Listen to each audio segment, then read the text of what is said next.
जव्हार तालुक्यातील शालेय विद्यार्थ्यांना नियमित पोषण आहार न मिळण्याच्या निषेधार्थ श्रमजीवी संघटनेच्या वतीने आज जव्हार पंचायत समितीवर तीव्र निदर्शने करण्यात आली।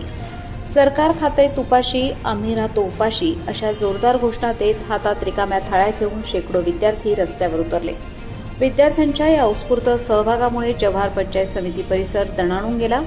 या आंदोलनाची प्रशासनाने तातडीने दखल घेत पोषण आहाराचा पुरवठा सुरळीत करण्याचे ठोस आश्वासन दिले आहे। श्रमजीवी संघटनेचे सरचिटणीस विजय जाधव यांच्या नेतृत्वाखाली हे आंदोलन छेडण्यात आले होते। आंदोलनाची गंभीर दखल घेत पालघर जिल्हा परिषदेचे मुख्य कार्यकारी अधिकारी मनोज रानडे यांनी संबंधित पुरवठादाराला तातडीने आहाराचा पुरवठा सुरू करण्याचे कडक आदेश दिले। राज्य शासनाकडून करारास विलंब झाल्यास जिल्हा परिषदेमार्फत आवश्यक निधी देऊन विद्यार्थ्यांचा पोषण आहार कोणत्याही परिस्थितीत खंडित होऊ दिला जाणार नाही, असे स्पष्ट निर्देश सीईओंनी यावेळी दिले।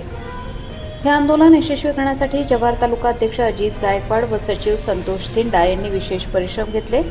विद्यार्थ्यांचा पोषण आहार हा त्यांच्या घटनात्मक व नैतिक हक्क असून एकही विद्यार्थी उपाशी राहता कामा नये अशी आक्रमक भूमिका संघटनेने घेतली आहे। हा प्रश्न कायमस्वरूपी न सुटल्यास तीव्र संघर्षाचा इशारा श्रमजीवी संघटनेने दिला आहे। प्रबंधभूमी महाराष्ट्र न्यूज प्रतिनिधी सीताराम जंगली, जव्हार, पालघर।